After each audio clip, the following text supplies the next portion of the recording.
네, 여러분 조금 늦었지만 기쁜 소식이 있습니다. 지난번 에어프레미아 채용에서 총 6명의 객실 승무원 합격생을 만들어냈습니다. 직전 플라이강원 채용에서도 총 8명의 동기를 최종 합격생으로 만들어서 너무 행복했는데 연이어 이런 최다 합격률을 만들어낼 수 있어 영광입니다. 감사합니다.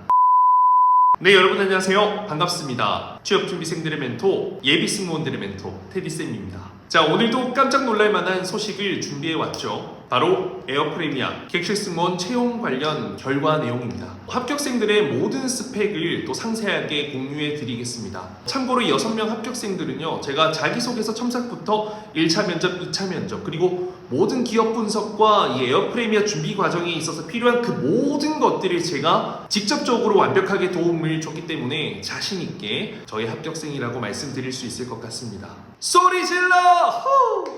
간략하게 이제 최근에 있었던 그런 객실 승무원 채용들을 보면요, 제주항공 마지막 채용에서도 20명 정도의 신입 승무원이 뽑혔는데 그 중에서 3명이 저희 학생이었고요. 그리고 이번 에어프레미아 채용 그 이전 채용 있죠, 그때도 제가 3명을 합격시켰었고, 또 플라이강원 8명, 그리고 1년 반 동안 코레일 관광개발 열차 승무원 101명, 그렇게 2018년도부터 지금까지 160명이 넘는 객실 승무원 합격생을 꾸준히 그리고 가장 많이 만들어내고 있습니다.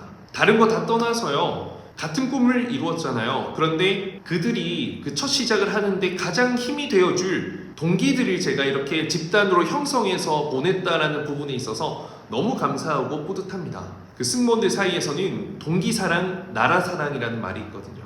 자, 그러면 이렇게 들뜬 즐거움은 잠시 진정시키고 이제 합격자들의 그 스펙, 특징, 그리고 합격 이유, 이런 부분들을 한번 공유해 보겠습니다. 그리고 기본적으로 지금 플라이강원도 그렇고요, 에어프레미아도 그렇고 스튜디오 테디 15기 학생들이 정말 많은 활약을 해주고 있습니다. 3개월 정규 과정을 수료하고 지금 이제 3개월째 추가 모의 면접반을 들으면서 훈련을 거듭하고 있는데, 각 반에서 1등을 했던 친구들이 이번에 이제 객실 승무원 채용에서 연달아 합격을 해줘서 너무너무 감사합니다. 이참에 앞으로 16기 이제 곧 수료하는데 그분들의 활약을 기대하겠습니다. 우선 총 6명 지원자의 나이에 대해서 한번 말씀드릴게요. 나이는 깜짝 놀라실 수도 있는데 이번에 최종 합격자 중에서 22살 최연소 합격생이 아마 저희 학생일 겁니다. 보통은 이제 25세에서 27세가 많았고요. 남자 최종 합격자 같은 경우에는 31살까지 있었습니다. 전반적으로 서류 합격부터 1차 면접까지는 좀 나이에 있어서 관대한 편이다라고 생각을 했었는데, 결과적으로 최종 합격을 막상 까놓고 보니 나이에 있어서는 조금 어느 정도 선을 둔 것 같다라는 느낌이 들긴 했었습니다.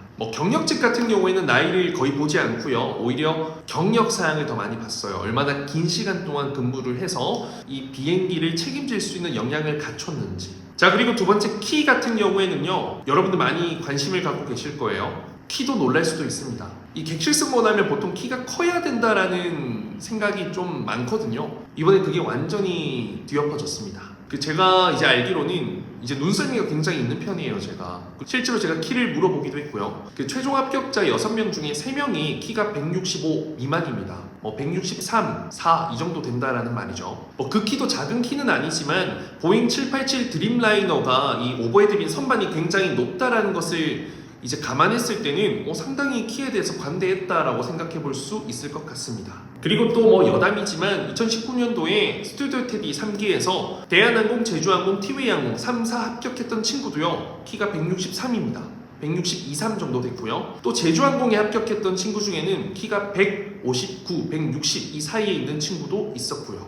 실력이 있고 뽑을 만한 가치가 있다면 키는 그때부터 중요하지 않아질 수가 있다라는 겁니다. 자, 학력 같은 경우에는 냉정하게 나눠보면 4년제 4명, 2년제 2명입니다. 2년제 같은 경우에는 한 명은 항공서비스과, 또 한 명은 항공경영과라고 어떻게 보면 좀 지상직원 이쪽 관련해서 좀 초점이 맞춰져 있는 전공인데 최종 합격했습니다. 객실 승무원에. 전공이 중요하지 않다라는 거죠. 4년제 같은 경우에도 전공이 스펙트럼이 다양했어요. 국제경제무역, 항공서비스학과, 미술전공, 생명공학, 이렇게 분야가 다양했다라는 거. 중요한 게 또 이제 외국어 스펙 학점이죠. 이제 스펙이 굉장히 높은 걸 선호한다라는 인식이 확실하게 있었죠. 서류 합격 커트라인만 보더라도 좀 그런 느낌이 났었습니다. 여기에서도 놀랄만한 포인트가 있습니다. 일단 가장 외국어 성적이 높았던 분인 토익 점수 900 중반대 플러스 HSK 6급, 그리고 또 오픽 IM2 플러스 HSK 6급, 토익 800 중반 그리고 토스 6급, 토익 900 초반 HSK 4급,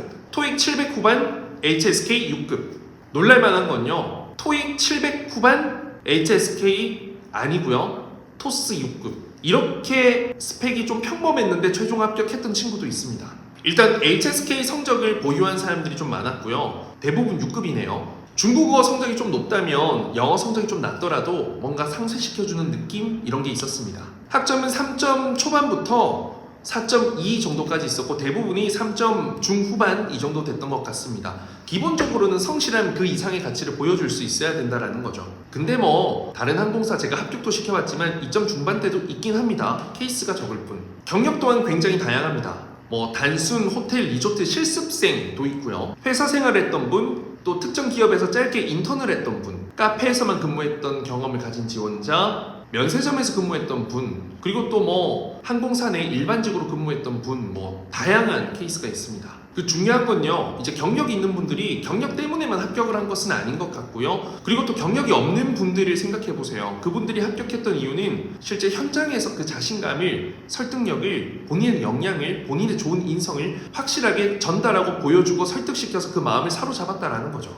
그 제가 예전부터 누누이 강조했지만 뭐 열차 승무원 같은 경우에는 그 경력사항 때문에 그 아르바이트 혹은 직장 경력이 중요하게 느껴질 수 있지만 객실 승무원은 좀 아니다. 면접에 갔을 때 본인이 보여지는 것이 훨씬 더 중요하다라는 거예요. 뭐 어떤 일을 했다고 해서 기내에서 그 일을 잘할 거다라는 보장은 없잖아요. 현장에서 눈에 보이는 게 가장 중요하다라는 거죠. 그래서 저는 뭐 그런 경력 쌓는 것도 중요할 수 있지만 면접 준비와 스펙 쌓는 것이 더 중요하다라는 것을 말씀드리고 싶습니다. 합격자들의 공통점을 한번 말씀드릴게요. 일단 자신감이 중요합니다.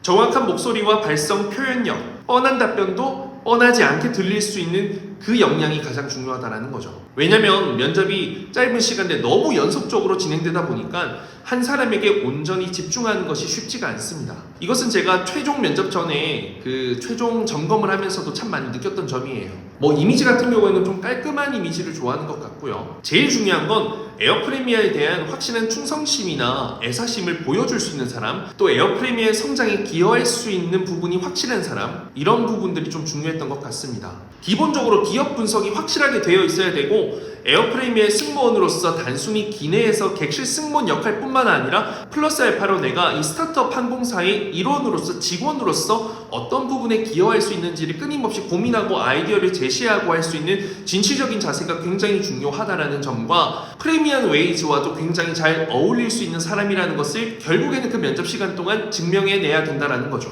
확실한 것은 여러분, 면접을 못하면 최종 합격이 불가능합니다. 이건 제가 자부하고요, 자신있게 말씀드립니다. 그 면접에서 보여지는 본인의 모습이 객실 내에서 역량으로 그대로 이어질 거라고 판단하기 때문이죠. 목소리가 너무 작다, 답변이 들리지 않는다, 무슨 말을 하는지 모르겠다, 답변에 집중이 안 된다, 무표정이다, 너무 긴장돼서 떨기만 한다, 심장 소리가 뇌 귀에 들린다, 면접할 때마다 스스로 내가 너무 작아진다, 나는 자신감이 없다 라고 하면요, 이분들은 절대로 합격하기가 쉽지 않고 어렵습니다. 별 내용이 없어도 전달력이 좋고 잘 들린다, 답변에 감정과 표현력을 담을 수 있다, 자신감이 넘친다, 표정이 다양하다, 면접만큼은 자신 있다, 무대 위에서 주인공이 된 것 같다, 내가 아니면 누가 합격하겠냐는 마인드, 면접관이 나를 뽑을 것만 같은 그 마음의 소리가 들린다, 이런 긍정적인 느낌을 스스로 느끼고 확신할 수 있어야 된다는 거죠. 하지만 이런 느낌은 그냥 갑작스럽게 나오는 것이 아닌 반드시 훈련을 통해서만 가능하다는 점을 말씀드리고 싶습니다. 그 면접은 정직하거든요. 토익도 그렇고요, 학점도 그렇습니다. 한 만큼 나오게 되어 있어요. 조금 더 나올 수는 있고 조금 덜 나올 수는 있지만 그 절대치의 노력에 있어 그 절대치 기준값은 변치 않는다. 계속해야 계속 잘하고요, 계속하다가 계속하지 않으면 점점 더 계속 못해지는 것이 면접이다라는 거죠. 이것은 진리입니다. 앞으로 많은 채용이 있을 거예요. 티웨이도 지금 대기하고 있고요, 에어프리미아 채용도 한 번 더 있을 예정이고요, 그리고 여러분들이 정말 기다리는 큰 FSC 항공사 채용도 지금 계속 이야기가 나오고 있죠. 이건 확실해지면 제가 공식적으로 발표하겠습니다. 이미 8월달에 시작하는 제 수업은 신청이 불가능합니다. 그래서 이제 11월에 진행하는 스튜디오 택이 18기 수업 신청을 받고 있는 중이니 관심 있는 분들은 이제 아래에 있는 제 카톡으로 연락 주시면 되고요. 1년에 딱 3번 혹은 4번만 열립니다. 그리고 이제 이번 주 금요일, 토요일에 서울, 부산에서 객실 승무원, 열차 승무원 관련한 태비쌤 파워 특강 진행하니까요. 이제 마지막 신청 받고 아마 수요일쯤에는 제가 마감을 할 것 같습니다. 신청 필요한 분들은 빠르게 주시고요. 또 에어프리미어 1차, 2차 제가 온대 모음 기출문제 공유 이벤트를 진행하는데 이전과는 좀 다르게 약간 복잡할 수 있습니다. 제가 댓글에 블로그 링크 달아둘 테니 그거 확인하시고 기출문제 받길 원하는 분들은 안에 있는 내용에 따라서 작성해 주시면 되겠습니다. 앞으로도 절대적인 합격률을 위해서 최선을 다하고요. 여러분들의 인생에서 성공과 행복이 곧 제 인생에서 더 큰 행복과 성공이라는 것의 명제를 끊임없이 지켜나가기 위해 노력하는 태비쌤이 되겠습니다. 자, 그럼 합격하신 모든 분들 축하드리고요. 멀리 행복하게 오랜 시간 안전비행, 즐거운 비행 하시길 바라겠습니다. 감사합니다. 그리고 여러분들도 곧 비행하실 수 있을 겁니다. 파이팅!